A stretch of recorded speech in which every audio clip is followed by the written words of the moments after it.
In this video, we will show you how to change the rear shocks on your Lincoln MKZ. You can find them on CarParts.com via the link in the description. Before lifting your vehicle, it is necessary to measure the distance between the center of your wheel and the wheel arch. This will allow you to achieve an optimal tightening of the parts in their initial position.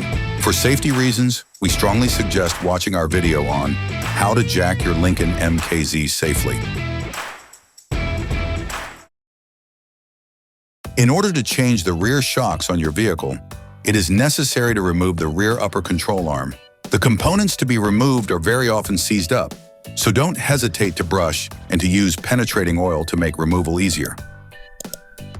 Now you need to support the brake disc with a jack to make it easier to remove the wheel knuckle upper retaining bolt. Using a ratchet and a 15mm socket, unscrew the upper wheel knuckle retaining bolt. Finish unscrewing by hand, then remove the bolt. Block the rotation of the shock's lower retaining nut with an 18mm wrench. Using a ratchet and an 18mm socket, unscrew the bolt. Remove the bolt,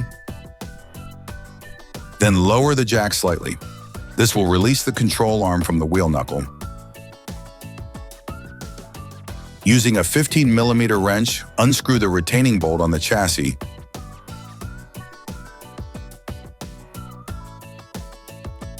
Finish unscrewing by hand.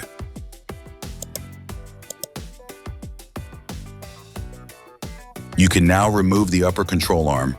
You can now access the upper shock mount. Brush off the bolts of the rear shock mount and spray them with penetrating oil. Using a ratchet, an extender, and a 14mm socket, unscrew the 3 retaining bolts. You can use a ratchet ring wrench.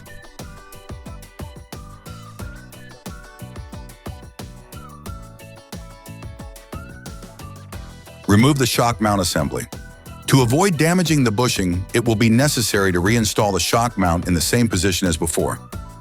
To ensure that the part is properly installed during reassembly, start by placing a sheet of paper on the workbench and transfer the shock mount measurements onto it.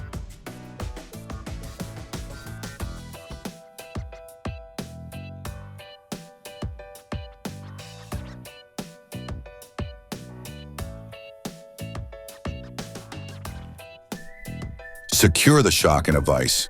Block the rotation of the holding nut with an 18mm wrench.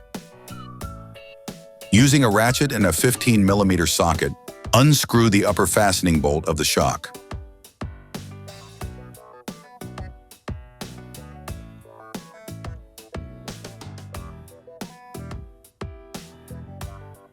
Remove the shock mount. Using a wire brush, brush off the location of the shock absorber and grease to make it easier to install. Then place it on the sheet.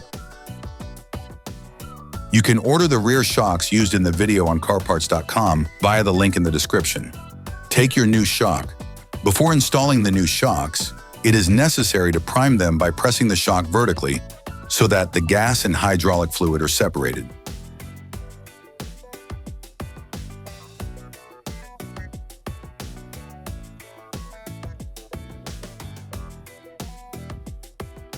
Insert the shock starting from the top part. Next, reinsert the bolt.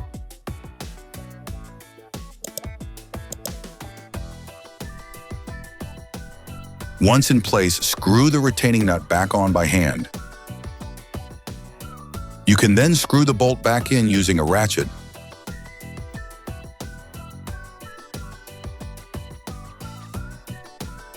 Then transfer the same measurements to the shock mount.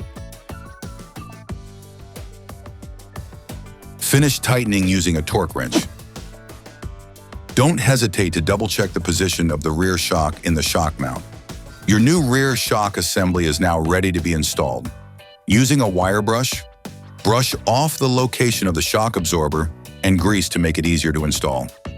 Insert the shock starting from the top part.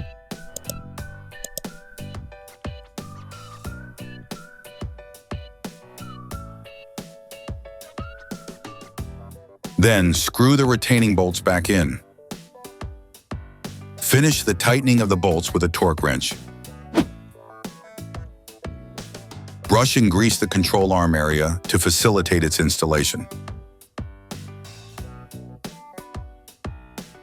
Take the control arm. In our case, we took this opportunity to change it. Then insert it from its upper part. Screw the retaining bolt back in until it makes contact. Insert the shock into its lower slot. Next, use the jack to lift the lower control arm in order to install the upper control arm in the wheel knuckle. Use a plastic mallet to fit it into place. Use a flathead screwdriver to pry and align the control arm bushing with the bolt insertion hole. Depending on the condition of the bolts, you can apply copper grease to extend the bushing's lifespan. Then screw the bolt back on until they make contact using a ratchet and a 14mm socket. You will need to pry it out with a big flathead screwdriver or a small crowbar.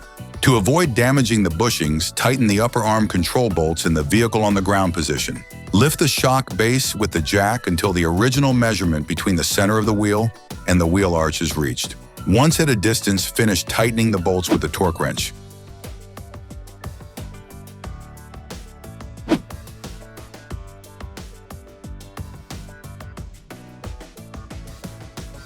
Next, add the recommended clamping angle.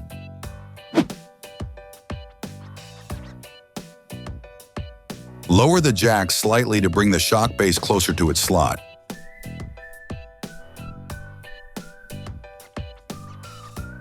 You can then screw the bolt back in using a ratchet.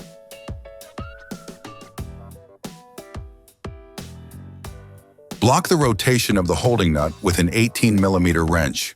Finish tightening using a torque wrench.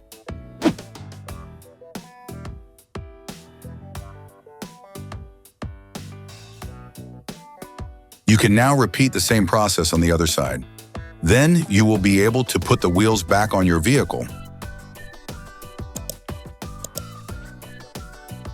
Put the car back on the ground and block the wheels properly.